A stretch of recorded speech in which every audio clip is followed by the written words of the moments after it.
સુરતમાં નિલેશ કુંભાણીની વિડીયો સ્વરૂપે પ્રતિક્રિયા સામે આવી. વિરોધ કરનારા કોંગ્રેસી નેતાઓ જ નેતાઓને સાથ નથી આપતા હોવાનો આરોપ લગાવવામાં આવ્યો હતો.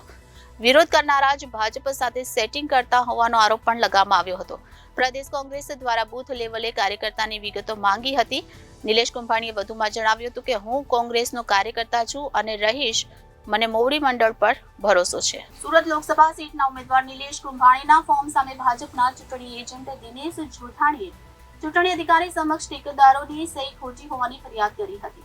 ત્યારબાદ 20 એપ્રિલના સવારે 10 વાગ્યાની રાજકીય ડ્રામા શરૂ થયો. 21મી સવારે કલેક્ટર ઓફિસમાં સુનાવણી થઈ હતી અને અંતે ચૂંટણી પંચે નિલેશ કુંભાણીનું ફોર્મ રદ કરી દીધું હતું. ત્યારબાદ ચૂંટણી અધિકારીએ ભાજપના મુકેશ દલાલને બિનહરીફ જાહેર કર્યા હતા. તેમજ કુંભાણી જ્યારથી ફોર્મ રદ થયું ત્યારથી ગાયબ હતા, પરંતુ 6 દિવસ બાદ આજે અચાનક તેઓ સામે આવ્યા છે અને 5 મિનિટ 15 સેકન્ડના વિડીયો દ્વારા તેમણે મેસેજ આપ્યો છે.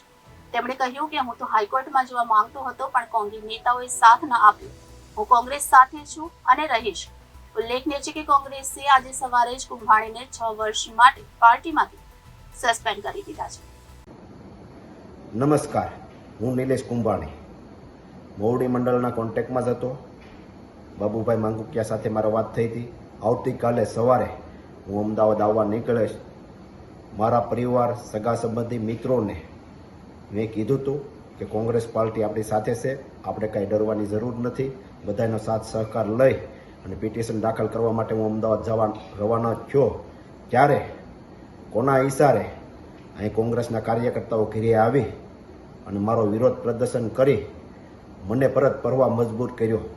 જ્યારે રેલીમાં સ્વયંભૂ લોકો જોડાણા હતા, કોંગ્રેસના મેન આગેવાનો, અહીંના નેતાઓ પોતે મારા રથમાં પણ બેસવા માટે તૈયાર નહોતા, મારી સાથે જોડાતા નહોતા.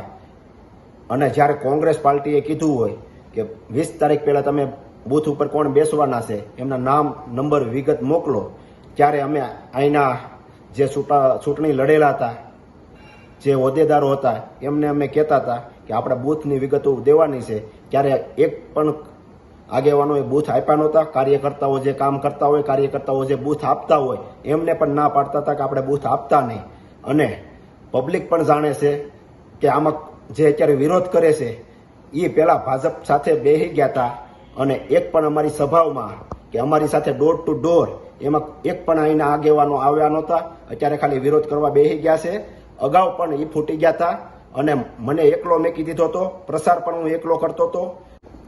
2017માં મારી ટિકિટ આવી, કપાઈ ગઈ. ત્યારે પણ ભારતીય જનતા પાર્ટીનો ઓફર હતી કે ભારતીય જનતા પાર્ટીમાં જોડાઈ જાઓ અથવા અપક્ષ લડો અથવા કોંગ્રેસ વિરુદ્ધ નિવેદન આપો. તોય પણ મેં કોંગ્રેસ પાર્ટીને કાંઈ નુકસાની જાય એવું એક પણ નિવેદન આપ્યું નહોતું.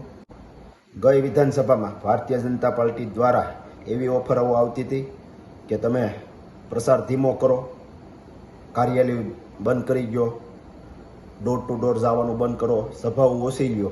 ત્યારે અમારા સાથી ઉમેદવારોએ ઘણાએ એ ઓફર સ્વીકારી લીધી હતી અને 2700 મત મળતા હોય ત્યારે એને ઓફિસો બંધ કરી દીધી હતી. પ્રસાર કરવાનો પણ ધીમો પાડી દીધો હતો અને એમના કાર્યકર્તાઓ, સગા સંબંધી મિત્રોને કહેતા હતા ભારતીય જનતા પાર્ટીને મત દેજો.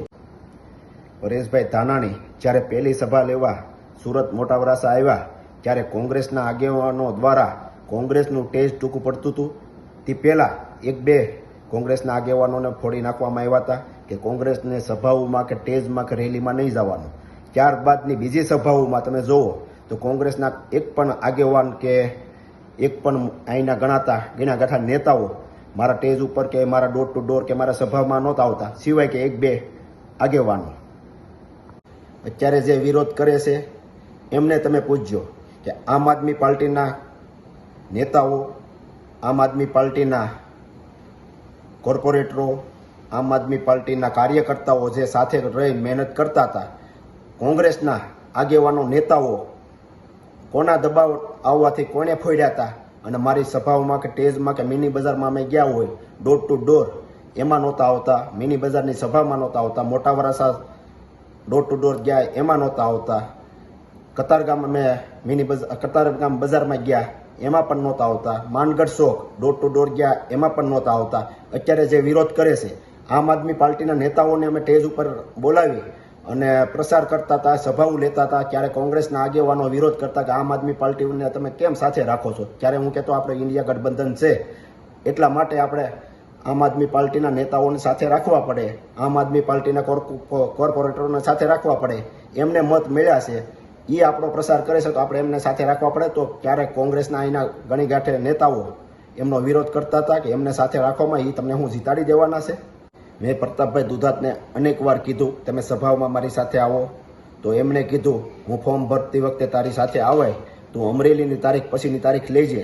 ત્યારબાદ પ્રતાપભાઈ દુધાતને પૂછી અને પછીની મેં તારીખ લીધી. ત્યારે મારો ફોન નહોતા ઉસકાવતા. મેં મોવડી મંડળને જાણ કરી, પ્રતાપભાઈ દુધાતને કહ્યો કે મારો ફોર્મ ભરવા જાય એમાં હાજરી પુરાવે.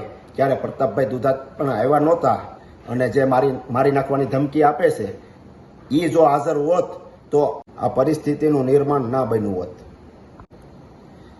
હું ચૂંટણી જીત્યો કે હાર્યો, વરાસા રોડમાં કોંગ્રેસની કાર્યાલય સતત ખુલ્લી રાખી. કોંગ્રેસને જીવતી રાખવામાં વરાસા વિસ્તારમાં મારી કાર્યાલય સતત ખુલ્લી હતી અને ખુલ્લી રાખી હતી. હું એક પણ નિવેદન એવું નહીં આપું જેથી કરી મારી કોંગ્રેસ પાર્ટીને કાંઈ નુકસાન થાય. આ બધું થયું હોવા છતાં હું કોંગ્રેસનો સૈનિક છું અને રહેવાનો છું. મને મોવડી મંડળ ઉપર વિશ્વાસ છે. Reporter Hitesh Prajapati, Janadesh news, Surat.